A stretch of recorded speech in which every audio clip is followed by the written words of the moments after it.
Il n'y a qu'une seule histoire vraie. Et peu importe que l'on me croie ou non. Au pire, vous pouvez prendre cela pour une histoire fantasque comme une autre. Ou même changer de vidéo. Et pour moi, c'est l'unique histoire vraie que je vais raconter dans les grandes lignes.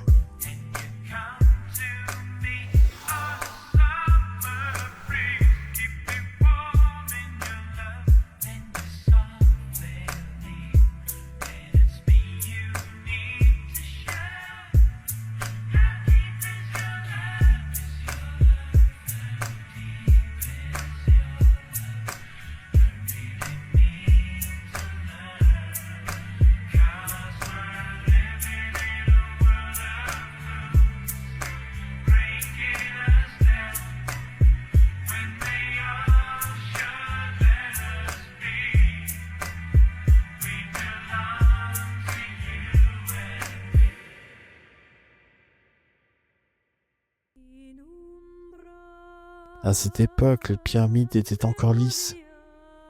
Ce sont les anges, et non les géants dont c'est l'anagramme, qui après avoir maîtrisé tous les aspects de cet univers, ont bâti les édifices de l'aube de l'histoire.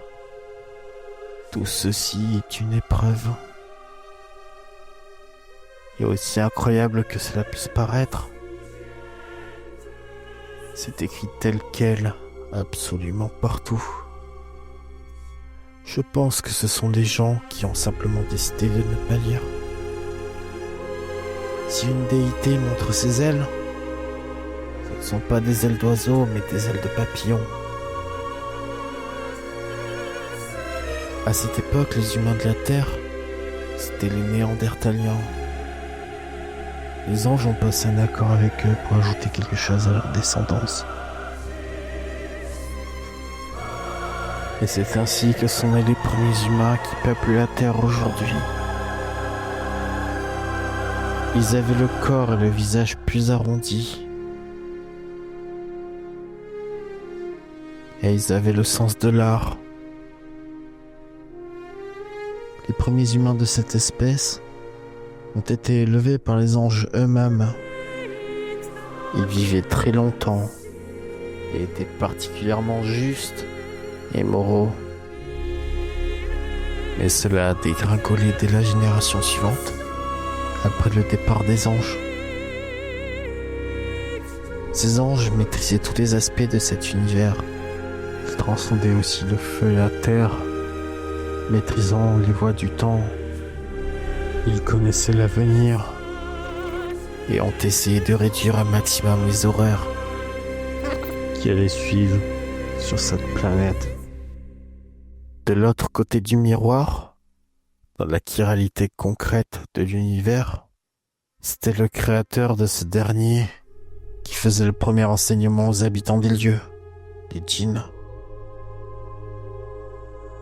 Ils étaient comme assis, comme des enfants sages, écoutant un adulte. La chiralité concrète où ils habitent semble être faite d'un feu omniprésent à la base de tout et non douloureux pour les locaux. Si bien qu'il serait très simple de mentir en disant qu'il s'agit de l'enfer. Une des affirmations dites par le créateur de l'univers était qu'il devait respecter les humains, peut-être de se soumettre à eux, même si le sens du mot a été changé pour y inclure une forte notion d'irrespect. Dans la chiralité où ils vivent, les djinns voient les humains, alors que ces derniers, eux, ne peuvent les voir que si les djinns se montrent. Au tout début, les djinns étaient impressionnés par les humains, car ces derniers avaient une telle force qu'ils pouvaient déplacer, casser et reconstruire les choses. C'est parce que les djinns ne pouvaient pas faire cela, qu'ils ne pouvaient pas faire de la science autrement qu'en observant ce qui se passait sous leurs yeux. Entre-temps, des doutes étaient nés chez les djinns. quant à la qualité des humains. Il est vrai que certains humains ne valaient pas mieux que leur absence. Des siècles ont passé, et certains djinns décadents et haïssant de plus en plus les humains commençaient à attaquer les humains de front. Cela s'est produit pendant toute une période de l'histoire où les démons étaient connus. Ils faisaient partie de la vie dans la société humaine. Le problème pour ces démons, c'est que les humains étaient très pieux et qu'il était bien peu efficace de les attaquer de front. Cela ne faisait que renforcer leur conviction envers leur religion, leur donnant une assurance qui les rendait bien plus difficiles à atteindre. Un peu comme deux aimants se repoussant. Tous les esprits n'étaient pas aussi mauvais, même si dans certains cas on peut se le demander.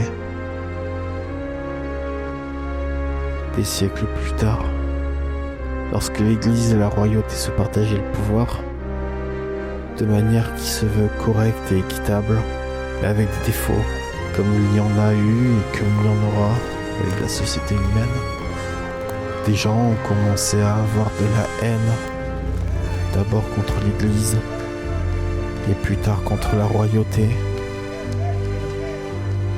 Ces premiers, nous allons les appeler la contre-Église.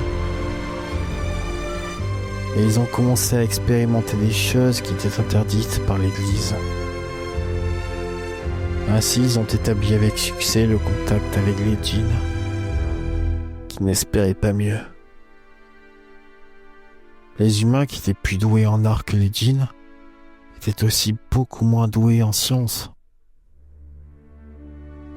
C'était comme si chacune des deux espèces ne vivait pas au bon endroit, pas du bon côté du miroir. Du coup, je ne saurais pas dire si c'était des mauvais djinns ou des djinns simplement entreprenants. Mais ils ont fait un accord avec ces gens de la contre-église.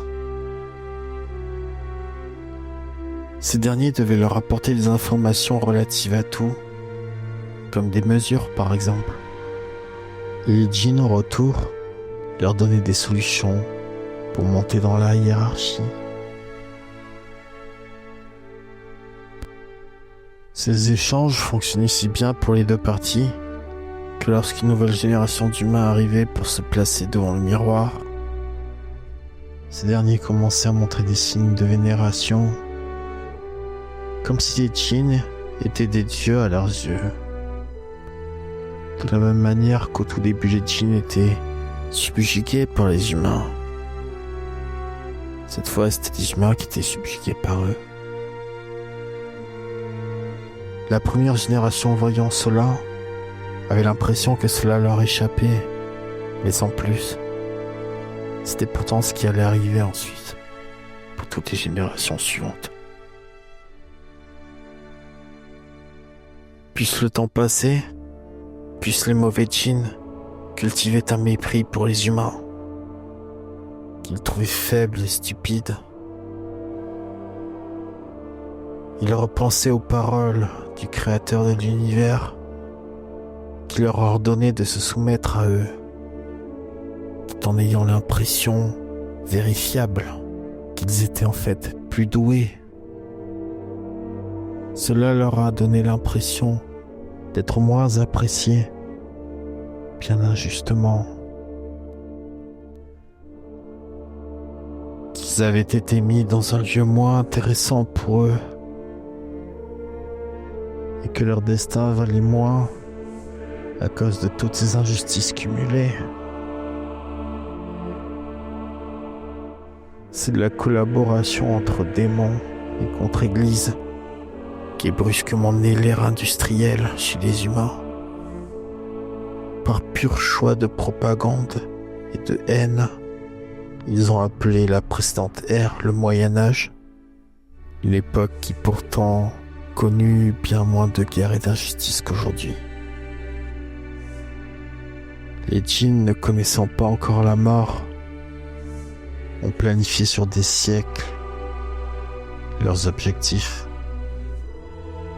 Des conflits mondiaux, dont les deux premiers conduisaient à la bombe atomique.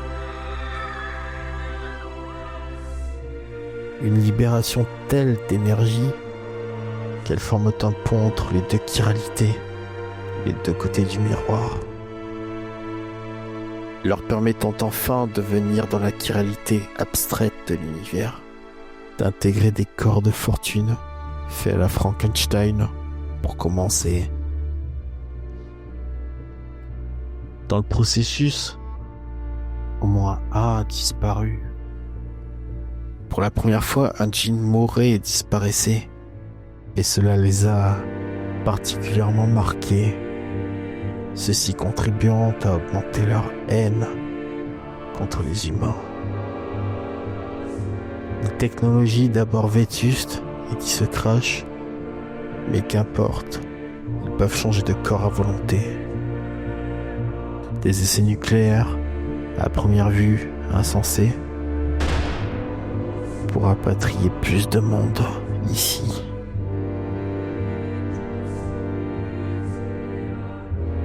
Et ils ont enlevé massivement des gens jusqu'à la fin des années 90, à la vue et au su de tout le monde, pour en copier le corps ou s'en inspirer.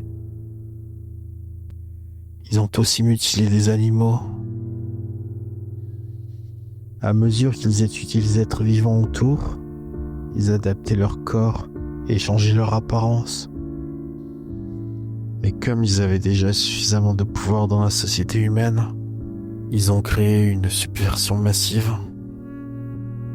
Ils ont discrédité la religion en intégrant l'église avec des p et la mosquée avec des et les temples bouddhistes avec au lieu de retirer la religion de force, ils en ont abreuvé l'humanité de ses faux aspects les plus laids afin de l'en dégoûter et que cette dernière la vomisse d'elle-même. Ils ont fait une piqûre de propagande dans chaque divertissement afin d'inverser le dogme pour que les démons passent pour puissants, justes et même cool, parfois attendrissants, méchants dans leur nature, mais ce n'est pas de leur faute, et puis c'est ancien. Quand les anges sont présentés comme inactifs devant l'injustice, gentils et stupides, énervants, les démons sont désormais symboles de puissance aux yeux des gens, capables même de tuer des dieux. Et les anges, ça passe pour être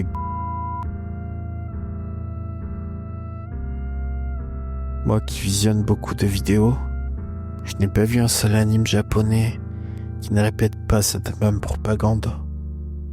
C'est compliqué pour moi d'envisager que tous ces mangakas soient soudainement devenus spécialistes de telle ou telle culture et eu tous soudainement l'initiative d'inverser ce dogme millénaire au même moment.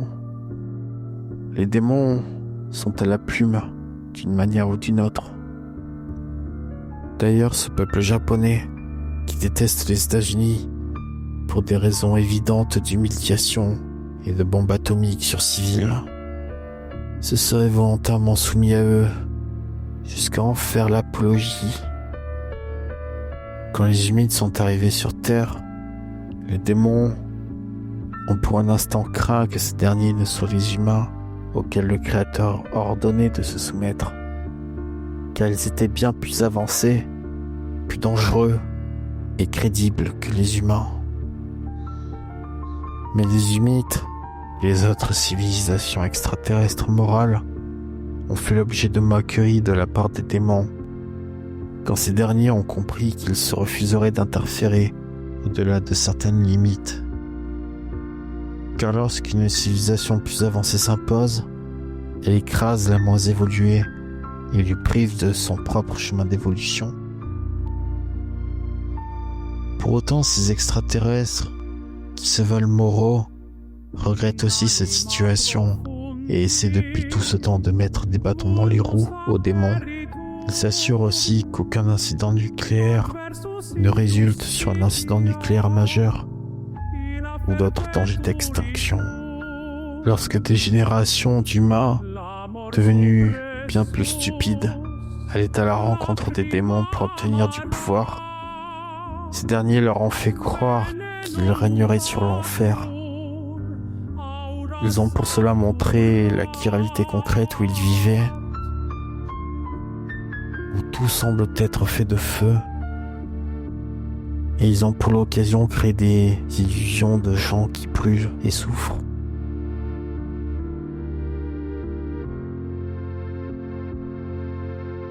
Ils leur ont fait croire qu'à leur mort, eux aussi régneraient sur l'enfer. C'est pour cela que tant de stars parlent de cela ouvertement, devant l'incrédulité générale, qui pense que c'est juste un style. Dans l'esprit du peuple aussi, ce sont les démons et le diable qui règnent sur l'enfer. Mais bien qu'il vous suffirait de vérifier mes dires dans les écrits, trouvez-vous logique que ce soit les êtres les plus injustes qui aient le droit et la légitimité de régner sur l'enfer pour y châtier les humains les plus injustes? Cela n'a aucun sens. Et c'est pour cela que c'est le roi des justes, le Messie à son retour est devenu Dieu, qui crée l'enfer pour que toute personne dont la valeur de la somme des actes vaut mieux que le néant puisse retrouver la paix contre ceux qui les ont injustement lésés. Désormais, suite à toute cette propagande, ce ne sont plus les démons qui sont impressionnés par les humains, mais les humains qui rêveraient de pouvoir faire de la magie. À la suite de leurs expériences sur les humains, une faction de démons a entièrement copié leur apparence. Et cette faction d'apparence humaine sont désormais les démons les plus dangereux. Ceux qui étaient restés petits gris ont protesté, ne trouvant pas cela normal de copier l'apparence créée par le créateur de l'univers dont ils voulaient se venger. Cela n'avait pas de sens. Il y a même eu une protestation de ce type. Pourquoi s'en prendre aux enfants si particulièrement, alors qu'ils sont finalement ceux qui nous ressemblent le plus? Et les soi-disant extraterrestres petits gris ont bien failli passer du mauvais côté de la propagande. Au départ, je voulais faire cette vidéo pour faire un simple pont avec l'épisode 1 sur les chiffres de Bergamote, que je pourrais résumer en cela. Puis je me suis mis à raconter toute l'histoire dans les grandes lignes. Le pont que je voulais faire, c'est qu'un jour, une de ces espèces morales qui faisait régulièrement des crop circles, peut-être pour influencer les humains, a fait celui-ci. Les humains faisaient un focus à 100% sur cette partie proéminente qui dit « Méfiez-vous de ceux qui apportent de faux cadeaux, de leurs promesses non tenues, beaucoup de douleurs, mais toujours du temps. Croyez, il y a du bon là-haut. Nous nous opposons à la tromperie. Fermeture de la canalisation. » Un texte qui semble un petit peu mal écrit. Peut-être que je me trompe. Et où la petite faute de rigueur a été volontairement placée pour que chaque incrédule passe rapidement son chemin. Il n'y a qu'une seule histoire vraie, et peu importe que l'on me croie ou non, c'est fou comme la 3D est bien rendue depuis un champ de blé. Et j'ai vu ceci, dont on sait que c'est la réalité concrète de l'univers. Méfiez-vous de ces gens qui vous font des cadeaux. Ce ne sont pas des extraterrestres. Cette histoire est, tout comme mes autres histoires, particulièrement importante. Leur plan passé a été d'attaquer massivement d'autres pays en votre nom depuis l'Occident. Il y a des félons mis au pouvoir via votre démocratie biaisée par des médias manipulateurs et de la manipulation en général. Leur plan actuel est de faire rentrer énormément de ces gens qu'ils ont attaqués en votre nom. Et leur plan pour un futur proche et de conduire à une guerre civile mondiale dans ce contexte de peuples mélangés. De préférence, en accusant l'extrême droite, où ils ont amalgamé toutes les valeurs qu'ils veulent voir disparaître. Ils récupéreront les sociétés choquées après plusieurs semaines et établiront une loi du plus jamais ça, où ils seront tout puissants et présentés en sauveurs. La société sera profondément injuste et immorale. Les abominations seront autorisées pour certains privilégiés. Et l'humanité sera conduite à sa fin réelle, celle de l'âme.